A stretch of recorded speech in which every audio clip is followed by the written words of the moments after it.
कलिकाल सर्वज्ञ भगवत कुंद आचार्य देववार द्वारा समयसार परमागम इस पंचम काल में भटकते हुए भव्य जीव के उपकार हेतु रचा गया है। उपकार क्या है? मोह होना अपघात है और मोह का निवारण ही उपकार है, हित है। अनंत जीव राशि मोह से मलिन होकर अनंत इच्छारूप होकर दुखों से तड़प रही है।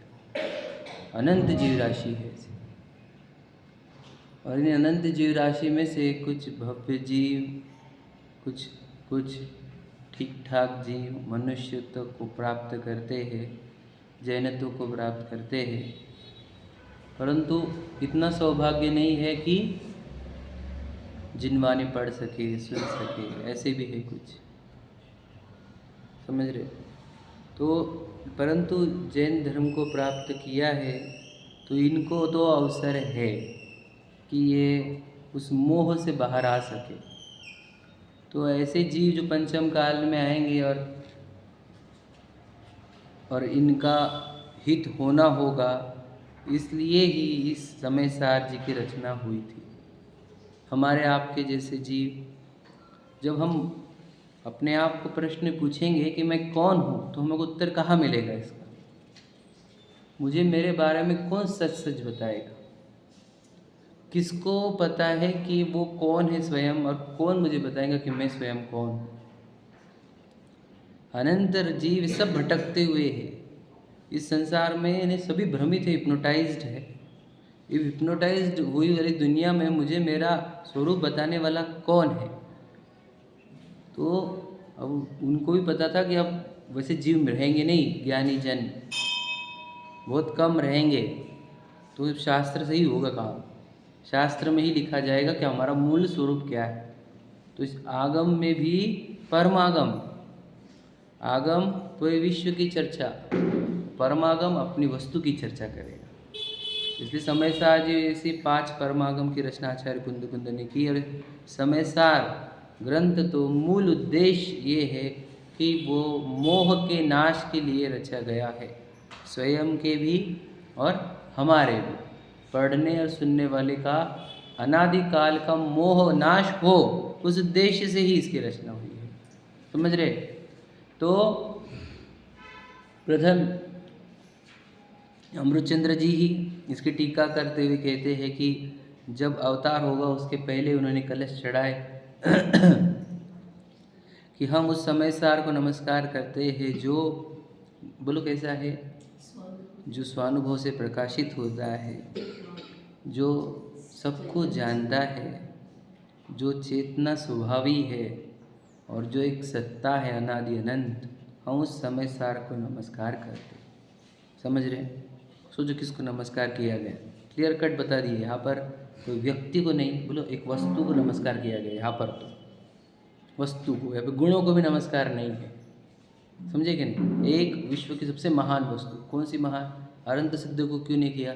इसी वस्तु की आराधना से अरहंत सिद्ध बने हैं, समझ रहे? दूसरे छंद में वो कहते हैं कि अनंत धर्मनस तत्व, वो जो समयसार है वो अनंत धर्म वाला है, परंतु उसको देखने वाली एक ज्योति है। कौन सी? अनेकांत वाली ज्योति। अनेकांत वाली ज्योति ही उस अनंत धर्मात्मक वस्तु को देख पाएगी। तो वो अनंत अनेकांतमय ज्योति या सरस्वती की मूर्ति सदा प्रकाशित रहे, समझ रहे? कौन सी? तो वही एक तो निश्चय से तो सम्यक ज्ञान हमारे, और व्यवहार से जिनवाणी सदा प्रकाशित रहे। तीसरे छंद में बोलेंगे कि बताओ, मैं अनादि से मेरी परिणति मोह से मलिन हो रही है, जबकि मैं तो शुद्ध चिन्मात्र मूर्ति हूँ। तो भी देखो मेरी परिणति, देखो कैसे खुद को भूलकर किधर किधर कुछ क्या क्या नहीं मांग रही है। एकदम फालतू चीज़ें भी मांग रही है, निरंतर मांगती रहती है, इच्छाओं का महासागर उत्पन्न कर दिया, इतनी दीनताहीनता को अनुभव कर रही है मेरी परिणति, है ना। तो इस मोह रूपी परिणति का नाश करने के लिए हम समय व्याख्या की रचना करेंगे, जिससे मेरा मोह का नाश हो। समझ में? इतनी 3 भावना अमृत चंद्र जी ने व्यक्त करी। फिर उन्होंने कहा अब सूत्र का अवतार होगा, और आचार्य कुंद द्वारा पहली गाथा मंगलाचरण रूप हमारे सामने आई, जिसमें वे वंदन करते हैं सिद्ध परमात्माओं को। क्यों? क्योंकि सिद्ध ही ध्रुव है। बस, क्या सिद्ध ध्रुव गति को प्राप्त हुए हैं, ऐसा कह सकते हैं। अब सिद्ध ध्रुव है का अर्थ, सिद्ध मतलब वस्तु जो ध्रुव है उसकी चर्चा नहीं है यहाँ पर। अब बताओ, सिद्ध के पास ऐसी पर्याय है जो ध्रुव है। पर्याय थोड़ी दूर होती है, हाँ सही बात है, पर्याय ध्रुव नहीं रहती है, परंतु एक सी निकलने वाली पर्याय उनके पास है। मतलब कैसी? अब एक बार जैसी उत्पन्न होगी, अनंत काल तक वैसी ही उत्पन्न होगी। तो इसमें क्या बड़ी बात है? समझ में आया कि नहीं? क्योंकि ये वाली कि एक जैसी पर्याय किसी और जीव के अंदर उत्पन्न नहीं होती, सिद्ध को छोड़कर। क्या कहा, समझे क्या? सिद्ध के पास ही ध्रुव वाली पर्याय, ध्रुव पर्याय मतलब क्या कहा? एक जैसी उत्पन्न होने वाली। समझ रहे? एक जैसी, कभी चेंज नहीं आएगा उसके अंदर। इसको तो ध्रुव कहते हैं, जो चेंज ना हो। तो ध्रुव पर्याय वाले हैं सिद्ध भगवान, इसलिए उनको नमस्कार करा गया और उनको पदवी दी ध्रुव गति को प्राप्त। गति का तो पर्याय है ना, पंचम गति कहो, ध्रुव गति कहो। समझ रहे? तो प्रश्न उठ रहा है कि सिद्ध भगवान के ध्रुव गति कैसे प्राप्त हुई, यानी उनकी पर्याय ध्रुव कैसे हो गई? एक जैसी ही कैसी है हमेशा से, यानी हमेशा हमें एक जैसी ही क्यों रहेगी? क्यों बदलती नहीं? उनकी बदलती मतलब अलग अलग टाइप की क्यों नहीं आती, एक जैसी ही क्यों आती है? हाँ, बस इतना ही है। उसको उत्तर दिया कि यदि लक्ष्य हमारे आत्मा नाम के 3 गुण है ना, श्रद्धा ज्ञान चारित्र। अब इन 3 गुणों की पर्याय का डायरेक्शन जो रहेगा उसको कहते हैं लक्ष्य। इसको सादी भाषा में कहे ध्यान। सादी भाषा में तीनों को कॉमनली कवर कर रहे हैं हम, ध्यान शब्द में या लक्ष्य शब्द में। तो ये 3 गुणों की पर्याय हमारी जिधर का लक्ष्य करती है उधर के उसको भाव आते हैं। समझे क्या नहीं? देखो क्लियर कट है ये। अब यहाँ से हम पहले मनुष्य से पहले हम कहीं तभी देव हो या नारकी होंगे या तिर्यंश होंगे, वहाँ के भाव और यहाँ के भाव अलग अलग है कि नहीं? अब देखो हमारे को पुरुष संबंधी भाव, स्त्री संबंधी भाव, क्यों बोलो भला? देखो बालक को अलग भाव है, युवाओं को अलग है, वृद्ध को अलग है, ये भी है कि नहीं? इसका कारण क्या है बोलो भला? कि हम क्या करते हैं, जैसे कि देखो हमारे को कभी उड़ने के भाव नहीं आते, क्योंकि हमारे पंख नहीं ना, पंछियों को आ रहे हैं। आप समझे क्या? हम लक्ष्य करते हैं, समझ रहे क्या, संयोगों का, तो उस संयोग रूप हमारे को भाव आते हैं। समझे क्या नहीं समझे? हमेशा भाव कैसे आएंगे? संयोग रूप, मतलब क्योंकि लक्ष्य संयोग का किया गया है तो भाव कैसे आएंगे? संयोग वाले। समझ रहे? संयोग के भावों को ही संयोगी भाव कहते हैं। जिस भावों का लक्ष्य संयोग हो और फिर जो भाव उत्पन्न होवे उसको संयोगी भाव कहते हैं। समझा क्या? अभी समझना, इसकी गहराई बहुत इंपॉर्टेंट है, बताऊंगा आपको। अब संयोगी भाव होते क्या है वो समझाते, थोड़ा सा समझना, कल भी समझाए थे, फिर समझा देते। अब देखो जैसे मैं अब अपने वस्तु का ध्यान करूँ कि देखो इधर ध्रुव वस्तु जो है ना, ये देह प्रमाण अनंत गुण वाली असंख्यात प्रदेशी है ना, और जिसका स्वरूप है निरंतर जानना, वो जानना चल ही रहा है, मुझे तो कुछ करना ही नहीं है, ठीक है। और जैसे मेरा ध्यान भटका तो मुझे सामने दिखा बहुत विशाल का शरीर, जैसे मेरे दृष्टा, आपके पास आपका है कि नहीं? अब इसके मुझे अब जैसे विशाल आए तो मुझे भाव आते क्या करने के। अब कौन से भाव? तो देखो एक तो मुझे अब वही व्यापार का आएंगे, खाने पीने के आएंगे, है ना, भोगों के, व्यापार के, जिम्मेदारियों के, कल्पनाओं के, समझ रहे कि नहीं, बच्चों के, ये वो आदि आदि, इस टाइप के भाव आते कि नहीं? किसको नहीं आ रहे? समझ में? नहीं तो फिर वो वाले भाव आएंगे, चलो सबको सिखाओ, समझाओ, लिखो, पढ़ो, समझाओ, समझ रहे, इस टाइप के। अब आए कि नहीं? अभी 2 टाइप के भाव आते जी, एक तो अशुभ होते और शुभ। अभी आए क्यों है? बताओ। अब मेरे को जैसे मेरी जिम्मेदारी कैसी हो गई, जैसे रोल कौन सा मिला हमारे को, विशाल भैया का, समझ रहे, स्वाध्याय करवाते हैं जो, तो मुझे उस टाइप के ही भाव आए। पगड़ी अलग है, देखो समझ रहे क्या, सबकी जब भूमिका अलग है करेंगे तो उसको वैसे उस टाइप के ही भाव आते हैं, कब समझे क्या। तो ये जो भाव आ रहे हैं, तो ये काहे से आ रहे मुझे भाव, विशाल वाले भाव, क्योंकि विशाल के लक्ष्य कर रहा हूँ मैं। लक्ष्य किसका है, जो शरीर पर सामने है उसका लक्ष्य है। अब तो मतलब विशाल नाम भी पर चेंज हो गया, मान के चलो तिर्यंश की आ गई, नारकी की आ गई, देव की आ गई, तो फिर वैसे भाव आने लग जाएंगे मुझे ही स्वयं को। क्यों, संयोग को लक्ष्य कर रहे हो तो संयोग चेंज होते, भाव भी चेंज होते हैं। दृष्टांत तो हमने बहुत दिए हैं वैसे तो, बताओ वो कीड़ा जो बोला था है ना, मुझे मार देना, वो फिर मरने रहा, क्यों बोला, उसके संयोग की भाव चेंज हो गया। अब उसको कीड़े पने में रहना है और उसी गंदगी में रहना है, संयोग की भाव चेंज हुए क्या नहीं, वही बोल कर गया था मुझे मार देना, तो आप समझ रहे क्या नहीं, क्यों चेंज हुआ, उसके संयोग का लक्ष्य करके, वो संयोग है, वो खुद को क्या मानता, कीड़ा, हिप्नोटाइज्ड हो गया ना वो कीड़े के शरीर में, जैसे हम अभी मनुष्य शरीर में हिप्नोटाइज्ड है, मोहित है, सम्मोहित है, समझ रहे क्या नहीं। तो जब जब लक्ष्य संयोगों का होगा तो संयोग कीप ऑन चेंजिंग है, तो संयोगी भाव भी कीप ऑन चेंजिंग है, और संयोगी भाव से फिर क्या होगा, कर्म संचय होगा, कर्म संचय से 4 गति में जाना पड़ेगा। अब तुम्हारे संयोगी भाव चेंज हो रहे हैं तो गतियां भी चेंज फॉर्मेट में ही रहती है, गति का नाम ही है, ये थोड़े दिन वहां जाता है और वहां से निकलता है, इसी को जन्म जरा मृत्यु जो कह रहे हैं वो यही है कि देखो हमारे को कोई भी गति ध्रुव ने रख रही है, रखती ही नहीं। मनुष्य वाले हकाल देते, देव हकाल देते, नारकी हकाल देते, तिरंज हकाल देते, कोई रुकाने को तैयारी नहीं हमारे को। क्यों, तू आया कर्मों से है, कर्म होते हैं, तूने रिस्ट्रिक्टेड कर्म बांधे एक गति में रुकने के लिए, है ना। क्यों, क्योंकि तेरे भाव अस्थिर थे। समझा क्या, ये प्रक्रिया समझ में आई, क्लियर हुआ क्या। और मनुष्य में टिकना मांगो भैया, बहुत अच्छे सब हमारा, तो टिकते हैं थोड़े दिन, टिको ठीक हो ना। अब अच्छा है, घर गाड़ी बंगले अच्छे हो गए तुम्हारे, अनुकूलता सब अच्छी बन गई, अब टिको ना, क्यों नहीं टिक रहे, ध्रुव हो जाओ यहाँ पर।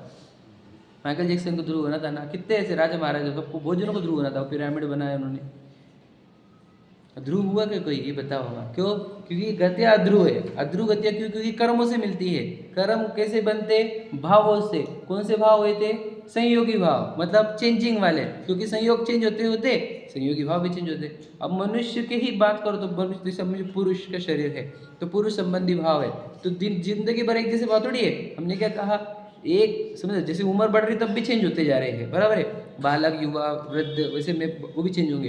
अब बालक में भी बोलो बोला, हर एक एज के अलग अलग, बोलो हर साल के अलग अलग, साल में ऋतुओं के अलग अलग, महीने के अलग अलग, बोलो दिन के अलग अलग, और बोलो दिन में अलग अलग,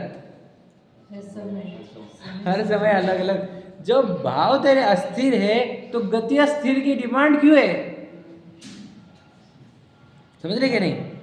तू स्थिर, तू स्थिर कहाँ है ये बता, तू ही तो अस्थिर है, इसलिए गति अस्थिर है, भाव ही अस्थिर है इसलिए। अब भाव अस्थिर क्यों है, इसका रीजन ये है कि ये सुख खोजते रहता है इधर उधर अलग अलग जगह पर, तो इस तक खुद को ही भावों को अस्थिर बनाया है, तो इसलिए गतियाँ अस्थिर मिलती है इसको।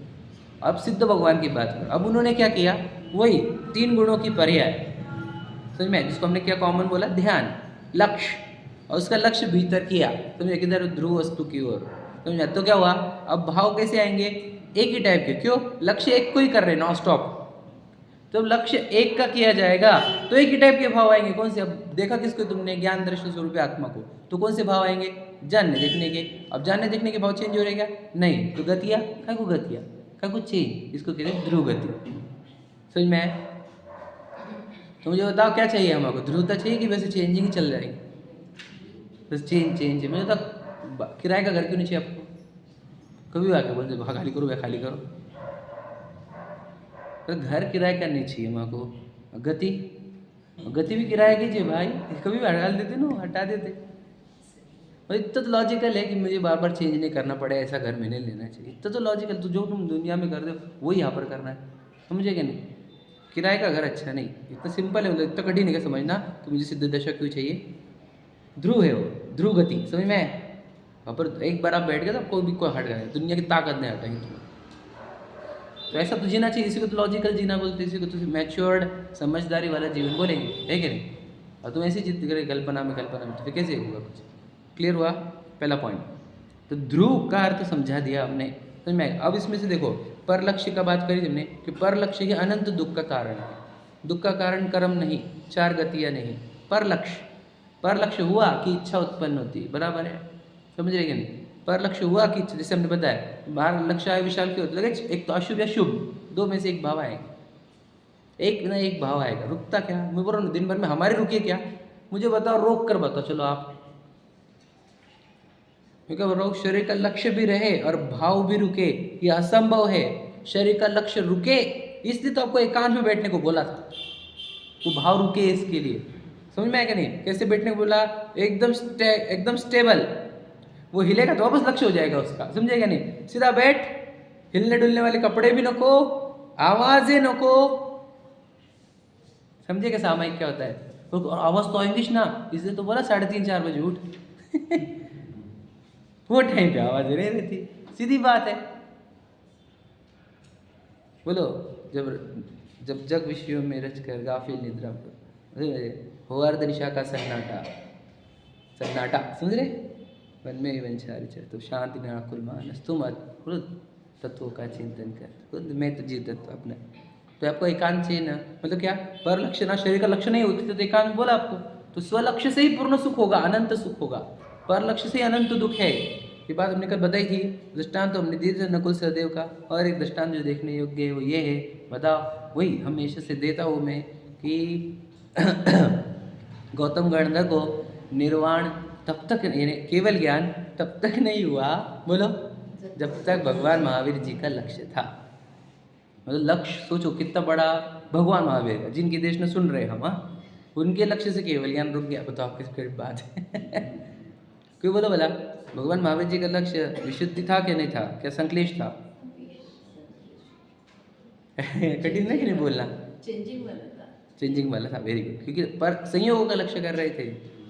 तो भगवान महावीर जी का लक्ष्य बताओ, वो विशुद्धि तो थी, पर बताओ परम विशुद्धि नहीं थी, संक्लेश था कुछ अंश में, सही है कि नहीं?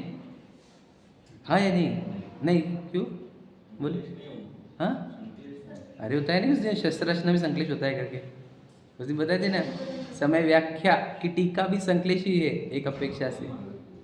भगवान महावीर को नहीं, गौतम गणधर की बात चल रही है।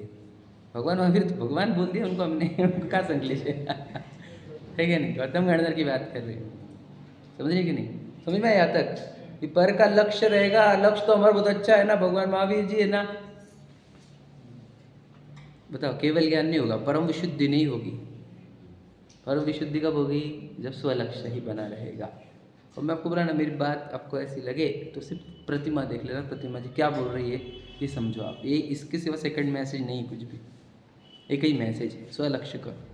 पर लक्ष्य में जाओगे भटकोगे। संसार होता क्या है बोलो भला, पत्नी बच्चे है क्या नहीं, घर गाड़ी बंगला, संसार है कि नहीं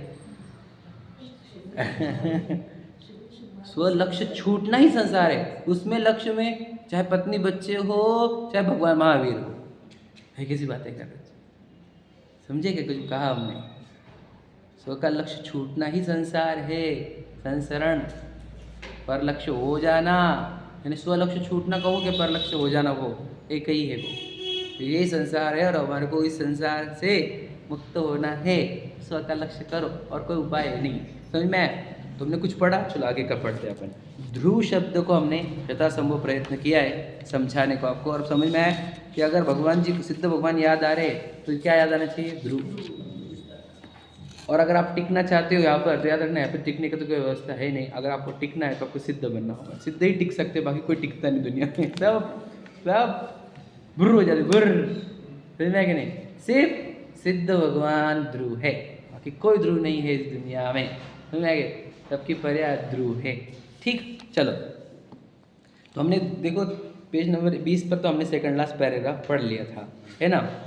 देखो अब इसमें से अब हमारे को कोई सा पदार्थ पढ़ना है, 21 पेज नंबर पर हम पढ़ेंगे। देखो नहीं, पहले हम 20 का लास्ट पैराग्राफ पढ़ लेते हैं। देखो, अनादिकाल से यह भगवान आत्मा 4 गति और 84 लाख योनियों में परिभ्रमण कर रहा है। कौन, हम, आप और मैं, ठीक है।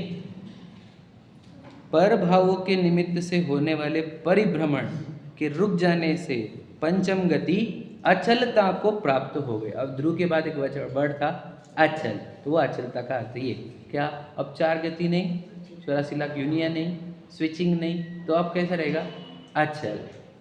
प्रतिमा 2 प्रकार की रहती कि नहीं, एक चल प्रतिमा एक अचल प्रतिमा, सुनी कि नहीं मंदिर जी में। तो अचल मतलब क्या, तो हमने वो वहाँ पर पूरी विधि कर ली पूरी और एकदम होल किया, उसमें प्रतिमा फिक्स कर दिया, वो हिलेगी नहीं, समझ में आएगी नहीं, वो अचल प्रतिमा। अभी जिनको हमने सिंहासन पर रखा है तो हम कभी उसको मुँह करते विधान आदि के लिए, समझ रहे, तो अचल प्रतिमा समझ में आए। तो बोलो अचल प्रतिमा किसकी, सिद्ध भगवान, वे अचल हो गए। ध्रुव अचल, चल नहीं, वहाँ पे चलायमान पन्ना नहीं है, समझ रहे, इसलिए अचल है, ठीक है। तो ध्रुव अचल गति किसको है फिर, तो अरहंत को है क्या, तो जो हम अरहंत को मना कर रहे हैं, तुम क्या की बातें कर रहे हो, बताओ, हमें प्रॉपर्टी रखनी पड़ेगी भैया, लगती कभी भी लगती, अचल है, अचल संपत्ति है। लक्ष्मी को तो बोलो वैश्यासम लक्ष्मी अति चंचल, देखो चल भी नहीं वहां पर, चंचल, आप समझ में आए। लक्ष्मी को चंचल क्यों कहा, क्योंकि स्पीड से भागती बहुत ही अरे लक्ष्मी का धनी होगा तो याद रखना, चंचलता का धनी रोज डर रहेगा जाने का, खोने का, और अचल का धनी होगा तो कभी डर नहीं रहेगा।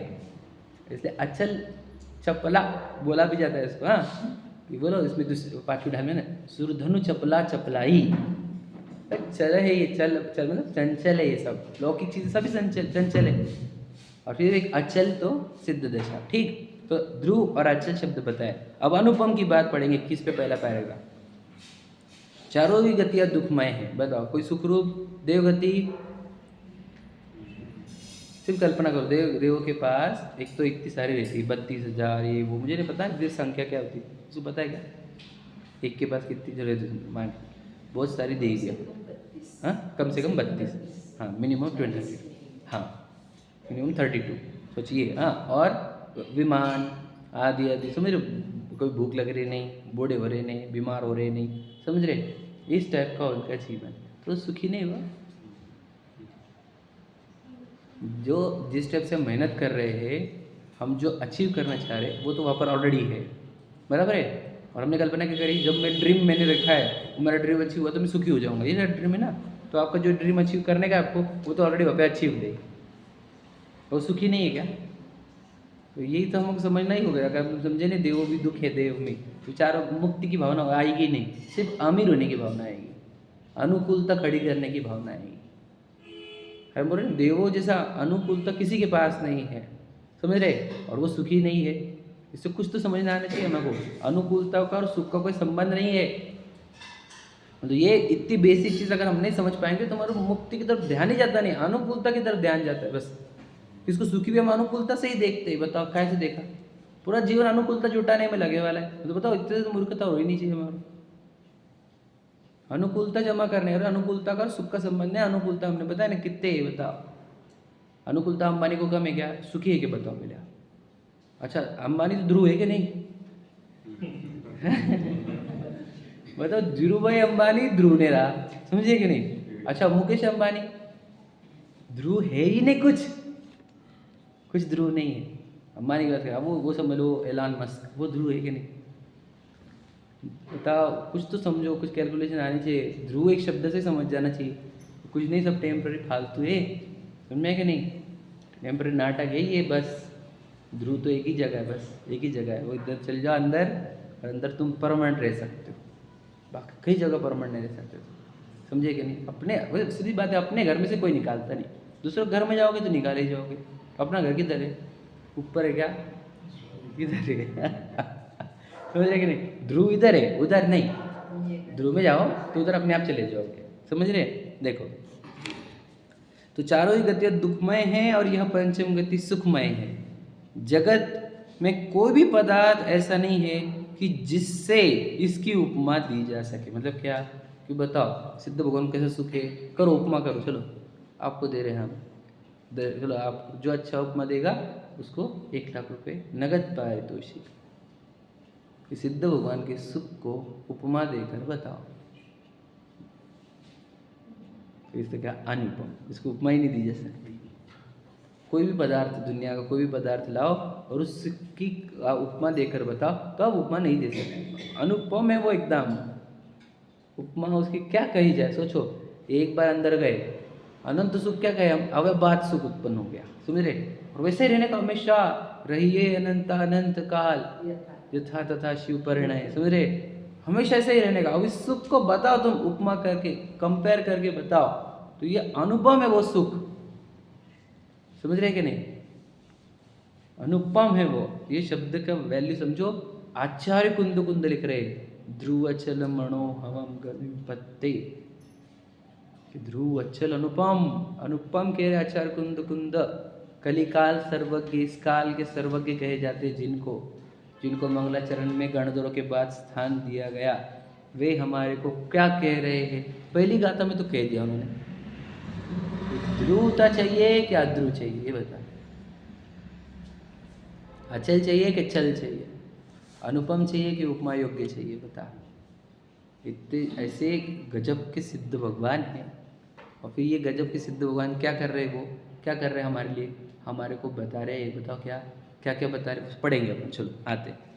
क्योंकि जग में जितने भी पदार्थ उपमा देने योग्य है, यह पंचम गति उन सबसे विलक्षण है, अद्भुत महिमा वाली। पंचम गति समझ रहे, पंचम गति मतलब वही सिद्ध, अपने अंदर समा जाना और फिर कहीं नहीं जाना, उसी को पंचम गति कहा गया। किसी को गति नहीं हो, वो तो ध्रुव अपने अंदर बैठ गए। अद्भुत महिमा वाली है, इसी कारण इसे बोलो अनुपम कहा गया है। ठीक है, देखो अब इसमें 2-3 पैराग्राफ छोड़कर हम बस इतना ही कह रहे हैं। देखो क्या नीचे के सेकंड लास्ट पैराग्राफ में कुछ है, देखो।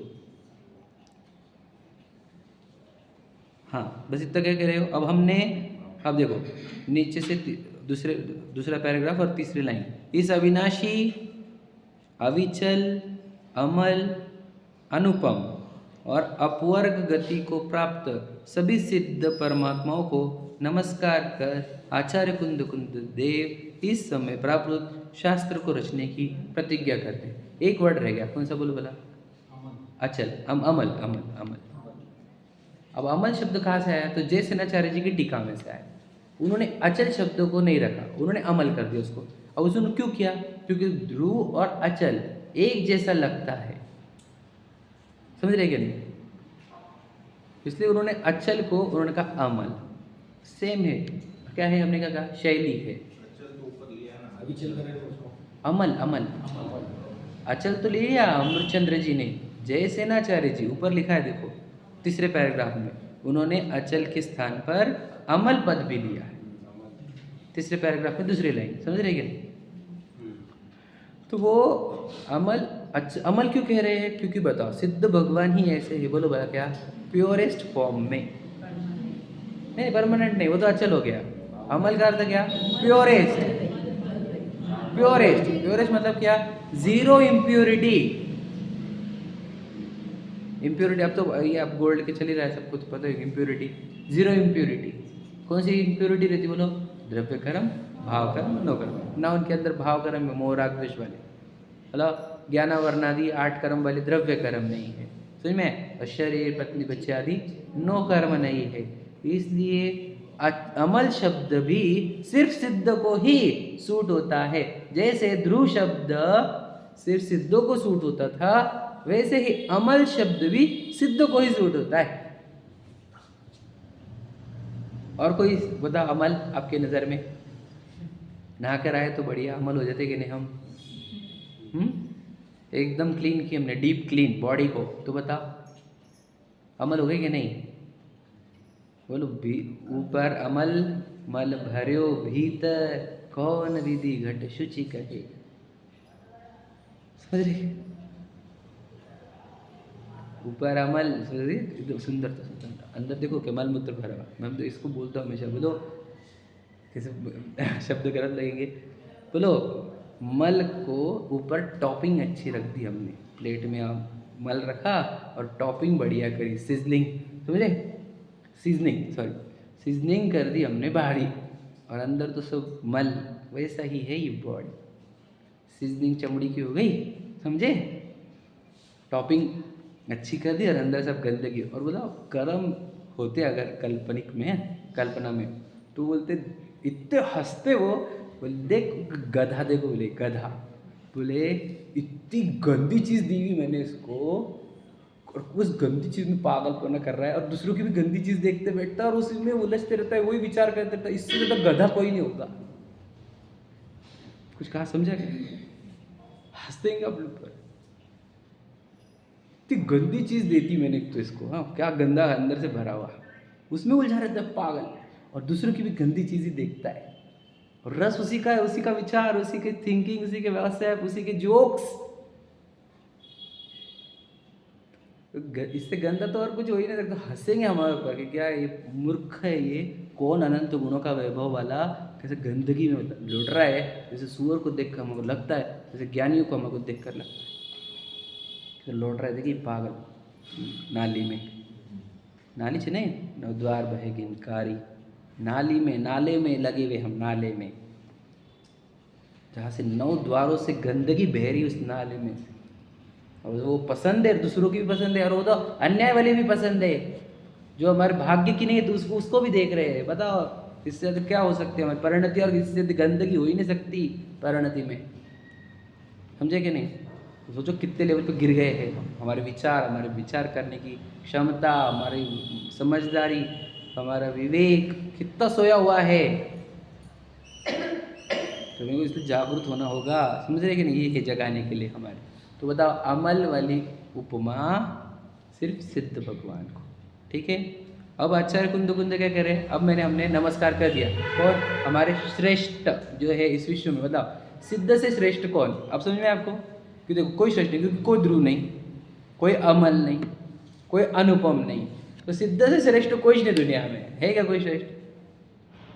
तो हमने टॉप मोस्ट अथॉरिटी को हमने वंदन कर दिया, समझ में है कि नहीं? The most advanced, most developed जीव, समझे कि नहीं? सबसे पवित्रतम जीव को पहले नमस्कार करके अब हम प्रतिज्ञा कर रहे हैं आचार्य कुंद, अब मैं समय प्राप्त को कहूँगा, समझ में है क्या नहीं? ध्रुव अचल और अनुपम गति पाए हुए सब सिद्ध को, समझ रहे? अब पढ़ते अपना आगे देखो। अब इसी को स्पष्ट करते हुए जयचंद जी छाबड़ा लिखते हैं, देखो क्या लिखा, बहुत गजब की लाइन है हम कि कहाँ पढ़ रहे हैं हम? नीचे से चौथी लाइन पढ़ रहे हैं, तीसरी चौथी।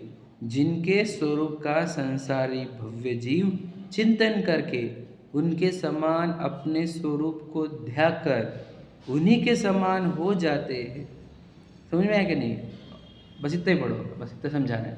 देखो घर में आईना क्यों है? घर में आईना क्यों है? बोलो बोला। हाँ देखो क्या होता है, ये आंखें नहीं बाहर की ओर देखती, अभी तो चेहरा तो दिखता नहीं है कि नहीं? इन आंखों का प्रॉब्लम ये है कि ये बाहर ही देखती है, अजय चेहरा ही नहीं दिखता। अब चेहरा देखना हमको कहाँ दिखेगा? आईने में। तो आईने में क्या दिखता? चेहरा। हाँ ये नहीं, चेहरा ही बात है ना, सही बात है। बताओ अभी तो आई चेहरा बताएगा, अब आत्मा कहाँ देखेंगे यहाँ पर?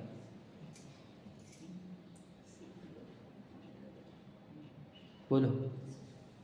अरे कहाँ स्वरूप कहाँ आ गया? आत्मा कहाँ दिखता है?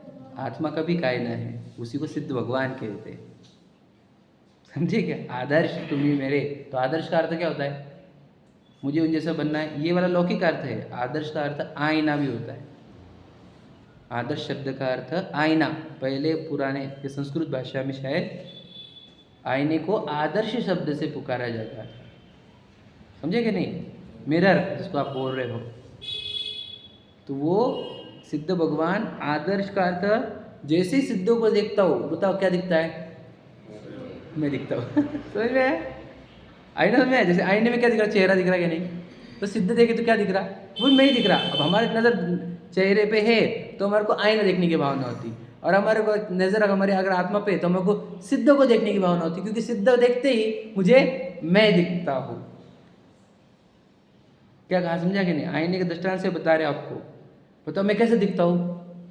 तो कैसे दिखता हूँ? आपने कभी देखते हो? जिसने कभी आईना देखा ही नहीं जिंदगी में, उसको पता है कि वो गोरा है कि काला है? उसको पता ही नहीं है हाउ आई लुक, समझ में क्या? बहुत बार ऐसा होता है कि बाल हमारे बिखरे हुए रहते हैं, पता है कोई बोलते अरे बाहर से बोल गई, अच्छा वो टिक्की का भी, अरे टिकली निकल गई क्या, अच्छा लगा लेते हैं, समझे क्या नहीं? अब तो बाल बिखर गए, टिकली निकल गई, पता क्यों नहीं चल रहा? क्योंकि हम देख ही नहीं पाते चेहरे को। तो किसी बहुत सारे जीव थे पहले जो आईना देखते ही नहीं थे, है क्या नहीं? और हमारे मुनिराज भी वैसे अभी भी कब हेड है ये सब आईना वाला, है क्या नहीं? नदी में चले गए, दिख गया उत्तर तो दिख गया उत्तर रहता है, श्रृंगार वगैरह चक्कर था ही नहीं जैसे कुछ खास, है क्या नहीं? तो कहना ये है कि आईना चेहरे को बताने में समर्थ आईना है। और रात में अब मैं तो चेहरा हो ही नहीं, बताइए तो फॉस्फोरस है गंदा, समझे क्या नहीं? मल मूत्र का, इसकी स्किन निकाल के देखो कितना सुंदर है, तो वो तो मैं हूँ ही नहीं, मेरे तो नज़र का है मेरे अंदर, इस ना देह के भीतर चेतन स्वरूप आत्मा है ना, अब मैं दिखता कैसे, कहाँ देखो? तो सिद्ध भगवान को याद किया ना, देखो अब क्या था है सिद्ध भगवान के सिद्ध कर्म भाव कर्म नो कर्म नहीं, सुन में अव्यभात सुख स्वरूप है ना, असंख्यात प्रदेशी देह आकार नहीं ज्ञान आकार रूप, तो जैसे ही उनका विचार कर दो इधर की चीज़ दिखने लग जाती है या नहीं? क्योंकि वो और मैं एक ही तो बोलो, सिद्ध समान सदा पद मेरो, सभी जी सिद्ध समान ही होते हैं सदा पद, जो निगोद में सोई मुझ में सोई मोक्ष मंजार, मतलब वही स्वरूप तो सबका सेम ही है।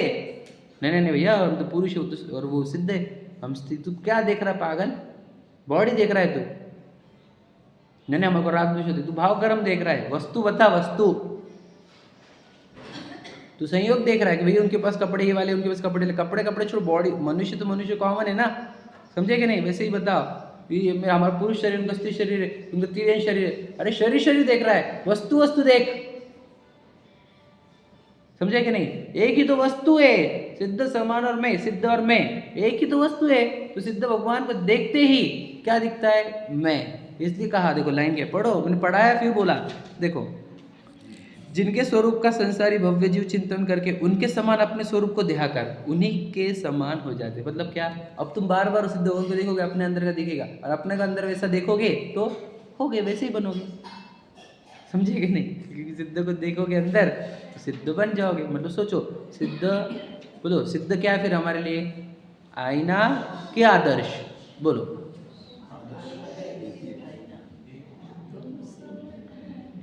ट्रिकी क्वेश्चन हमारे लिए पूछ रहे हैं, वो आईना है कि आदर्श है? नहीं, अगर वो दो अर्थ ले, समझ में क्वेश्चन? आदर्श मतलब क्या, जो जिसके जैसा हमारे को बनना है, उसको और एक वर्ड है, बोलो साध्य, समझ रहे? साधना करके जो प्राप्त करना है हमारे को, साध्य बोलते हैं उसको। तो सिद्ध भगवान हमारे लिए साध्य आदर्श वो है कि आईना है? तो क्या रहना? नहीं नहीं नहीं, सिद्ध भगवान, अच्छा तो कोई बात नहीं, गलत नहीं बोल रहे हैं आप भी, पर सिद्ध भगवान हमारे लिए, हाँ बिल्कुल, नहीं नहीं बिल्कुल ध्यान रखना, दोनों लिखे अपन, दोनों लिखे हुए हैं, आईना भी और आदर्श भी। यहाँ पर लिखे, पढ़ के बताऊंगा आपको, लिखा हुआ है क्या? वो मुझे स्वरूप भी बताते हैं और मुझे उनके जैसा बनना भी है। बताओ, स्वरूप कैसे बोला? वस्तु वस्तु सेम है, इस अपेक्षा से वो आईना है, और पर्याय उनकी जैसी करनी है, इस अपेक्षा से साध्य, साध्य है, आदर्श है। समझा क्या? लॉजिक समझा क्या नहीं? वस्तु की अपेक्षा देखा जाएंगे तो वो आईना है मेरे लिए, और पर्याय अपेक्षा देखा जाए तो वो साध्य है मेरे लिए। मतलब क्या? आदर्श है, उनके जैसी मेरी जो पर्याय करनी है मेरी, कैसी बोलो, कैसी करनी पर्याय को अपनी? ध्रुव अचल अनुपम, या ध्रुव अमल अनुपम, ऐसी मुझे पर्याय करनी है। इसलिए वो आदर्श है, मतलब कैसे? आईने रूप भी है, मुझे मेरी वस्तु भी बताते हैं, और मुझे मेरी पर्याय कैसी करनी है ये भी बताते हैं। गजब है सिद्ध भगवान को याद करना। मतलब तो दिन भर मैं, एक बहुत अच्छा मेरे पास ध्यान में आया एक आइडिया, कि पहले के लोग भी करते थे और मैंने अभी सुना, एक व्यक्ति है जो समझ लो वो सामान रखता है ना गाड़ी पे, जब भी हमारे, तो वो उनके एक भगवान का नाम लेता है। समझ में आया क्या? जब भी हम उसको बोलते गाड़ी पे सामान रख दो, जैसे कुछ वजन वाला रहा तो वो उसको बोलते भैया रख दो सामान, तो जब भी रखता है ना तो उनके एक भगवान का नाम लेता है। वो नाम नहीं लेना चाहता है ना, वो उनके भगवान का नाम लेता है। और मुझे उसने रूल बना के रखा है, जो वजन उठाएंगे रखेंगे तो अपन भगवान का नाम लेंगे, ठीक है? तो हमारे पूर्व के लोग भी, समझ में आ गया? देख लेना आप, कुछ भी हे भगवान, तो वो सिंपल हो गया, समझ में आ गया? अनंत सिद्ध, अनंत सिद्ध। फिर मैं आपको एक आइडिया देना चाहता हूँ, क्या? कि जब भी आप थोड़ी सी तकलीफ हो बॉडी को, तो अनंत सिद्ध, ऐसे कुछ ट्रिक बनाओ, जो भी, क्या कि इस मोमेंट पर मैं तो नाम लूँगा ही सिद्ध का। वैसे कुछ कुछ बना के रखो और उसको फॉलो करो। ये अच्छी आइडिया रहेगी आपके लिए रखना। क्या कि बार बार का सिद्ध बोलेंगे तो क्या याद आ जाएगा, अरे अपने को तो वो बनना है। शरीर दुखा तो अरे अपना शरीर नहीं, सिद्ध भगवान है अपन। तो ऐसे कुछ ट्रिक यूज करो। और पहले के लोग देखो तुम बार बार बोलते थे अरहंत सिद्ध, अरहंत सिद्ध, अरहंत सिद्ध, अरहंत सिद्ध। समझ रहे कि नहीं? वैसे एक ट्रिक है ये। समझ में आएगा? सिद्ध भगवान तो बिल्कुल क्या कहे बता बोला, सिद्ध भगवान तो कभी भूलने ही नहीं चाहिए। मुझे बताओ मगर दिन भर में सिद्ध भगवान कल के लास्ट 24 आवर्स रिवाइज करो। बोलो सिद्ध भगवान याद आए थे क्या नहीं? कल के स्वाध्याय में आए थे है कि नहीं? दिन भर में सिद्ध भगवान याद आते क्या? सच बताओ। जब याद ही नहीं आ रहे आदर्श होंगे बनेंगे, क्या लगता है आपको? वो तो कौन कौन याद आया? सच बता, आपको याद है? आपको कौन कौन याद आया? वो तो सिद्ध छोड़कर सब याद आते हैं हमारे को। एक आध दिन हमारा बच्चा नहीं दिखा, पोता नहीं दिखा तो बहुत याद आती। आज दिखाच नहीं, 2 दिन हो गए देखाच नहीं, 5 दिन हो गए देखाच नहीं। सिद्ध भगवान तो कितने नमोकार मंत्र लेने वाले हैं जिनको सिद्ध भगवान दिखते भी नहीं। उसको जो माला लेने वालों को भी नहीं दिखते। और हमारे को देखने की कैपेबिलिटी आई हुई है स्वाध्याय करके, और हम देखते नहीं हैं। तुम तो माला भी बंद कर दी हमने। समझे क्या कह रहा हूँ मैं? तो सिद्ध भगवान याद ही नहीं आएंगे तो सिद्ध भगवान बनेंगे हम? और इधर का अपना स्वरूप दिखेगा क्या?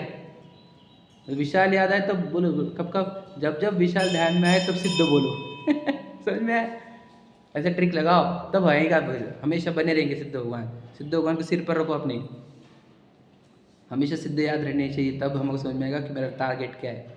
टारगेट समझ में है कि नहीं? टारगेट कहाँ लिखते पता है ना आपको? देखो तो शॉप वाले सब टारगेट लिखते, दिस मंथ्स टारगेट। ये जो पढ़ाई करने वाले वो 98% है ना। क्रिकेटर विराट कोहली, सचिन तेंदुलकर, समझ में आएगा नहीं? हमारा सिद्ध भगवान। अच्छा टारगेट लगाया कहीं पे? कहीं लगाया क्या हमने? बाहर छोड़ो, अंदर लगाया क्या? सच बताओ, अंदर किसने टारगेट लगाया क्या? लगाया, वेरी गुड। समझना होने वाले अपन। जिसने अंदर लगा दिया तो हो गया, पक्की बात है। अब एक ही टारगेट भैया, बताओ सिद्ध दशा एक ही बस, दूसरा कुछ होना ही नहीं। समझ में आया? कुछ गहरी बात, इंपॉर्टेंट बात। चलो आगे। तो क्या कह रहे देखो, उनका स्वरूप को जाकर उन्हीं के समान हो जाते हैं और चारों गतियों से विलक्षण पंचम गति को प्राप्त करते हैं। ठीक है, वैसे ही इसमें तो बोला ही गया है, बोलो 80वीं गाथा में प्रवचन साजी में ऐसा ही कहा गया। ठीक है, देखो और वो लिखा है, देखिए यहाँ अब देखो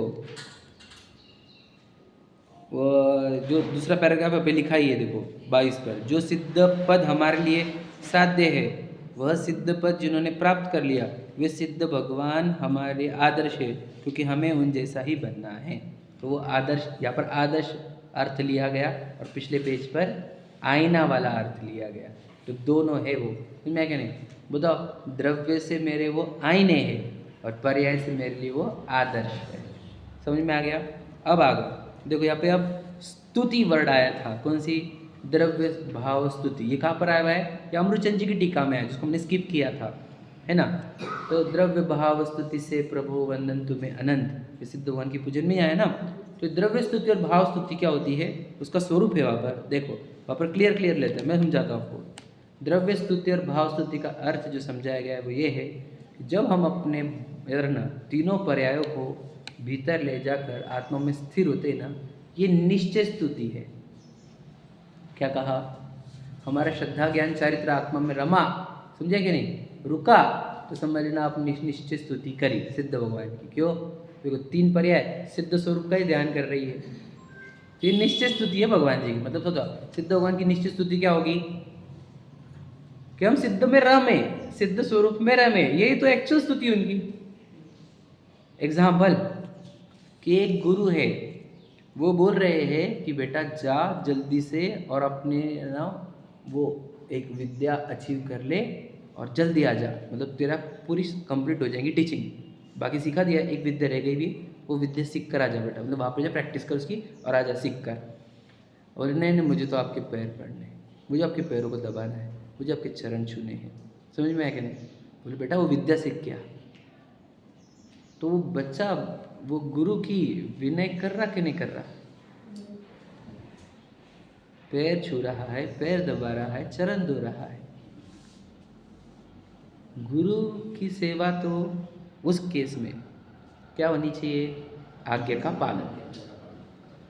ये एक्चुअल में गुरु की सेवा है, सही है कि नहीं?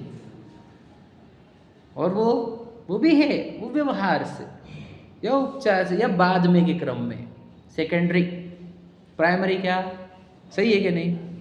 अब सिद्ध भगवान की निश्चित स्तुति क्या है बताओ? सिद्ध भगवान आप ऐसे हो, वैसे हो, बढ़िया हो, क्या हो, आप तो आदर्श ध्रुव हो, अचल हो, अनुपम हो, बताओ। फिर तू कौन है? मैं भी तो वही हूँ, फिर वो कर। निश्चित स्तुति क्या रहेगी? सिद्ध भगवान की निश्चित स्तुति क्या होगी? वो सिद्ध वैसा तू करे, सिद्ध में तुम समाये, ये निश्चित स्तुति है। समझे क्या नहीं समझे? और व्यवहार स्तुति में आता है, बोलो क्या? यह भाव द्रव्य स्तुति में आता है कि हम उनको वचनों से, या फिर शुभ राग जो आया कि सिद्ध भगवान आप भी तुत्ते महान हो, जो राग आया वह द्रव्य स्तुति है। शुभ राग उत्पन्न होता है वह द्रव्य स्तुति। और भाव स्तुति क्या?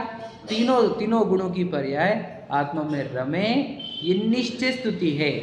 समझ में? और शुभ राग आया, शुभ राग लाइन पढ़ा देता हूँ, चलो सेकंड लास्ट पैराग्राफ पढ़ना है वो मन वाणी देह वाली, ठीक है? देखो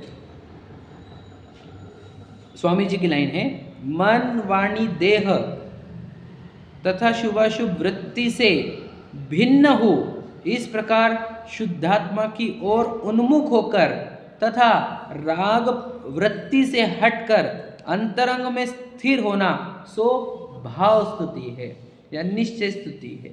समझ में? क्या करना है बोलो? राग वृत्ति से भी हटकर, मन वचन काया तीनों से हटकर, समझ में? शुभ वृत्ति से हटकर अंदर अपने ध्रुव वस्तु में स्थिर होना, वह भाव स्तुति है। और देखो शेष मतलब इसको छोड़कर शुभ भाव रूप स्तुति करना, सो द्रव्य स्तुति है। समझ में? क्लियर हुआ? द्रव्य स्तुति क्या है? शुभ भाव आ गए आपको इनके प्रति। देखो आप आत्मा में रम रहा था कि मैं तो ध्रुव, अचल, अनुपम, मैं तो वही वस्तु ध्रुव, समझे कि नहीं? मैं ही अनादि अनंत शाश्वत पदार्थ हूँ। तो ये हमारा चल रहा है विचार में नहीं, ज्ञान में स्थिरता है, ठीक है? वैसा तो जब ये चले तो समझना आप निश्चित स्तुति में हो या भाव स्तुति में हो। और सिद्ध भगवान याद आ गए, ध्रुव छोड़कर, अपना चैतन्य पदार्थ छोड़कर सिद्ध भगवान याद आ गए और उनकी महिमा याद आ गई, तो बोलो ये द्रव्य स्तुति हुई। आप समझे? यहाँ पे भाव और द्रव्य। और याद रखना, इसके बाद हाथ जुड़े, मुख से वचन निकले, बॉडी झुकी, यह व्यवहार स्तुति। ये व्यवहार थर्ड पार्ट बताया था ना वो टेबल पर।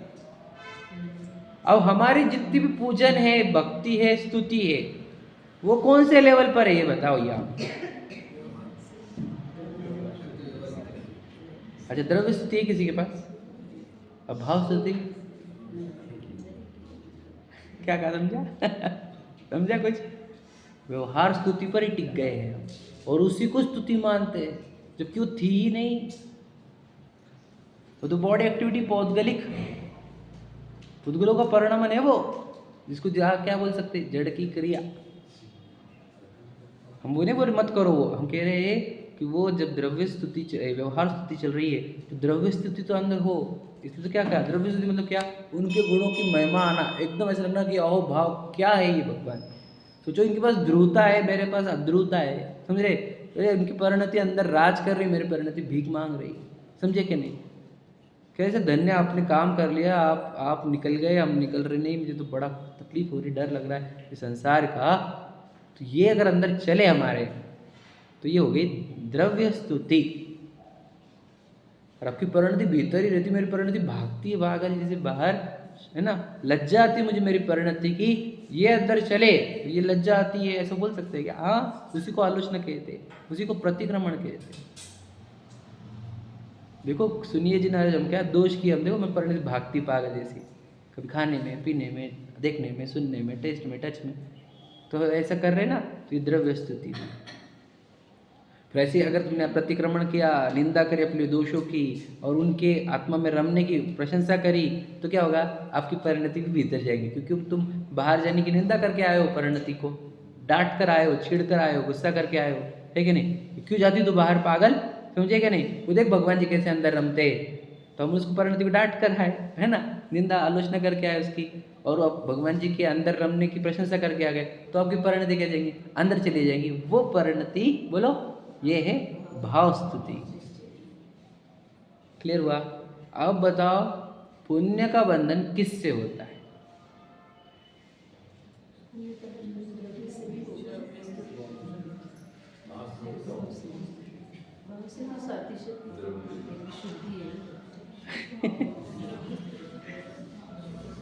पुण्य का संचय किससे होता है?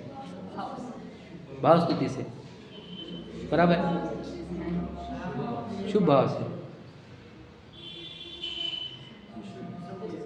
अरे तो 3 शब्द थी, उसमें से बोलो ना आप।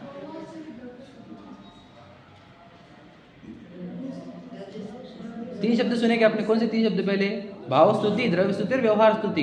तीसरी व्यवहार स्तुति है ना, वो शरीर वाली एक्टिविटी। हाँ, अब देखो धीरे धीरे रिफाइन होते आ रहा है उत्तर। पहले समझ, अशुद्धि से आप रिफाइंड होकर आए। बोलो, व्यवहार स्तुति से न पुण्य बंधन न पाप बंधन, वो तो बॉडी एक्टिविटी। और भाव स्तुति से, अरे उससे भी पुण्य बंधन हो जाएगा, तो निर्वाण कैसे होगा? वो उससे पुण्य संचय नहीं होता, उससे तो निर्वाण होता है। हाँ, भाव स्तुति, भाव स्तुति का अर्थ क्या कहा तुम समझे नहीं? भाव स्तुति ना रमना है अंदर, पुण्य संचय नहीं होता उससे, उससे तो निर्वाण होता है। द्रव्य स्तुति से पुण्य का संचय होता है, तो फिर वो द्रव्य स्तुति है, वो द्रव्य स्तुति है। वो द्रव्य स्तुति में आएगा वो, सही है कि नहीं? कंफ्यूजन कोई? रमेंगे उससे होते हैं निर्वाण, क्योंकि वो भाव स्तुति कर ली तुमने, तो वो कर रहे हैं ना जो सिद्ध भगवान बोल रहे हैं, है कि नहीं? तो वो करने लगे तो उससे निर्वाण होगा, उससे क्या बंधन, मतलब उससे भी पनिशमेंट मिलेगी। और वो what is the offence? Offence क्या है वहां पर बताओ? मुझे सजा देने के लिए मुझे तुम्हारे को अपराध बताना पड़ेगा। मैंने तीनों परिणति अंदर खींच ली, अब काहे का अपराध और किस बात की सजा? जब दोष ही नहीं है तो दंड किस बात के? वो तो जब मैंने लक्ष्य किया सिद्ध भगवान का, तो दोष हुआ है, तो अपराध हुआ है, उसके दंड में पुण्य संचय है। कुछ समझे क्या? कुछ गहरी बात बोली समझ में? तो पुण्य संचय दंड है, वो पुण्य संचय। अपराध का कौन सा अपराध बोलो? त्रैकालिक ध्रुव छोड़कर सिद्ध भगवान को देखने का, ये कैसी बातें कर, ये अपराध है। हाँ, हमने तो गौतम गणधर के दृष्टांत से बता दिया तुम्हारे को, समझ में है कि नहीं? अपनी वस्तु छोड़कर बाहर जाना अपराध है। अपराध क्यों? क्या कमी थी मेरे में? क्या कमी थी? क्या नहीं मिल रहा था तुझे मेरे से? क्यों बाहर, क्या मिला बाहर तुझे? अपराध है, अपराध, तो दंड मिलेगा इसका। तो उसको पुण्य संचय का दंड मिल जाता है। क्यों? क्योंकि सिद्ध भगवान का लक्ष्य किया। अगर विषय का कर लेता फिर तो तू गया बेटा, तो अब तो तेरे 12 के भाव से जाएगा। समझ में आया क्या? किसको छोड़कर क्या चाह रहे हैं हम? ऑन द किसके कॉम्प्रोमाइज से क्या चाहना चाहते हैं हम? इधर सिद्ध सद्ध, वो ध्रुव वस्तु को छोड़कर किस वस्तु की ओर जा रहे हैं? सिद्ध के पास भी नहीं जा सकते तुम, उन बंधन होंगे तुम्हारे को, पनिशमेंट मिलेगी तुम्हारे को इसकी। बंधन मतलब पनिशमेंट, जेल। जी समझ में आया कि नहीं? इतना गहरा जिन शासन है हमारा, बहुत गजब का। अन्याय एक के साथ नहीं होता था यहाँ पे, वस्तु स्वरूप है ये। समझ में आया? तो भाव स्तुति से निर्वाण, द्रव्य स्तुति से पुण्य संचय, और व्यवहार स्तुति से न पुण्य न पाप। समझ में आ गया? और अगर विषयों में लगे तो व्यवहार स्तुति भी नहीं। बताओ अब तो क्या है? अब तू इतने घृणास्पद अपराध कर रहा है कि तुझे निगोद पहुंचा जाएगा। चलो हेड ऑफिस डिपोर्ट कर दो इसको वापस। चलो ये उसके काम का नहीं है, मनुष्य आने के काम का नहीं है। चलो समझ में आया कि नहीं? मनुष्य तो बर्बाद करती तूने पागल, चलो हो निगोद में। समझ में आ गया? तो हम एटलीस्ट व्यवहार स्तुति पर आए, व्यवहार स्तुति से द्रव्य स्तुति पर आए और द्रव्य स्तुति से भाव स्तुति पर आए। ये हमारा जैन शास्त्र है, गजब का। समझ में आ गया? सब अपनी भाव स्तुति पे पहुँचे इस मंगल भावना के साथ। जय बोलो पंच परमेष्ठी भगवान की जय।